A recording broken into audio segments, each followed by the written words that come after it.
Prime Minister Benjamin Netanyahu of Israel and Crown Prince Mohammed bin Zayed of ڕاگەیاندنی ڕێکەوتنی نێوان ئیمارات و ئیسرائیل بۆ ئاساییکردنەوەی پەیوەندیەکانیان هەواڵێکی نوێی غافڵگیرانە نییە. دەمێکە پەیوەندیەکانی ئەبوزەبی و تەلئەبیب لە بواری سیاسی و ئابووری هەواڵگریدا ئاشکرا بووە و زۆر جاریش لە ڕێگەی شاندا وەرزشی و ڕووناکبیریەکانەوە ئامادەکاری بۆ کراوە. ئەوەی بۆ هەر سێلایەنی ڕێکەوتنەکە گرنگە کاتی ڕاگەیاندنێتی، بە تایبەتی بۆ دۆناڵد ترامپ و بنیامین ناتانیاهۆ. چاودێران تا ڕادەیەکی زۆر لەو بارەیەوە کۆدەنگن ڕاگەیاندنی ئەو ڕێکەوتنە لە کاتی گەرمبوونی کەمپینی هەڵبژاردننی سەرۆکایەتی ئەمریکادا خزمەتێکی خۆڕاییە بە دۆناڵد ترامپ، چونکە ناوبراو لە زۆربەی دۆسیەکانی دەرەوی وڵاتەکەیدا شکستی هێناوە.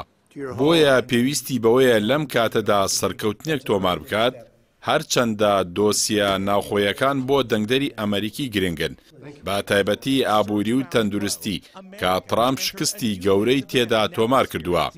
بەڵام ئامانجی ناوبراو پشتیوانی لۆبیە زایونستەکانی لایەنگری ئیسرائیلن کە ڕۆڵی گرنگیان لە هەڵبژاردنەکانی ئەو وڵاتەدا هەیە.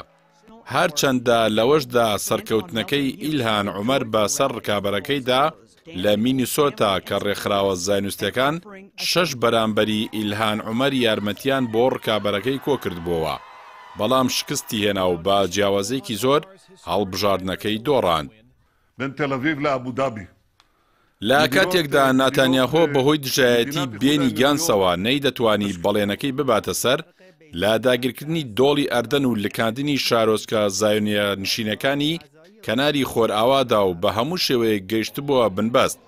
پاساوی ئاشتی لەگەڵ ئیمارات بۆ ڕاگررتنی ئەو هەنگاوە ڕزگارکردنی ناتانیاهۆ بوو لەو گرفتە گەورەی کە تیایدا گەیشتبووە بنبەست. بۆیە لەلایەک ڕێکەوتنەکەی کردە پاساوی جێبەجێنەکردنی ئەو هەنگاوە کە ناڕەزایەتی نێودەوڵەتی لێکەوتبووە و ئاشتی لەگەڵ ئەردەنی دەخستە مەترسیەوە. لالایەکی تریش ڕایگەیاند ئەو بەڵێنەی هەڵپە ساردووە نەک لێی پەشیمان ببێتەوە.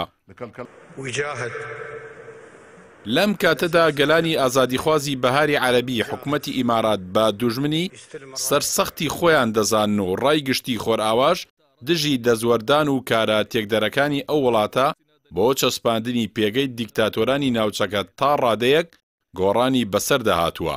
بۆیە باشترین ڕێگا بۆ کەمکردنەوەی گوشاری سیاسەتمەدارانی خۆراوە دۆستایەتی ئیسرائیلە کە ناچاریان دەکات پاشەکشە بکەن لە گوشار بۆ سەر ئەبوزەبی. گەرچی محەممەد بن زایدی جێنشینی سەرۆکی ئیمارات لە تویتێکدا ڕایگەیاندووە کە ڕێکەوتنەکان لکاندنی زەویەکانی کەناری خۆرئاوای ڕاگرتووە، بەڵام فەلەستینیەکان ئەو ڕێکەوتنە با خیانەت لە فەلەستین و قودس ناو دەبەن و ئابوو ڕدێنە لە بەیاننامەیەکدا بە ناوی مەحموود عەباسەوە ڕایگەیاندبوو بۆ کەس نییە بە ناوی فەلەستینەوە بازرگانی بەو کێشەیە بکات. دەسەڵاتی فەلەستینیش باڵوێزی خۆی لە ئیمارات کشاندەوە. چاودێران بڕوایان وایە ئاشتی هەمەلایەنەی ئیمارات لەگەڵ ئیسرائیل جیاوازی جەوهەری هەیە لەگەڵ ڕێکەوتنەکانی میسر و ئەردەن، چونکە ئەو دوو وڵاتە هاوسنووری ئەو قەوارەیە بوون و لە بەرامبەر ڕێکەوتنەکانیان زەویەکانیان وەرگرتوێتەوە.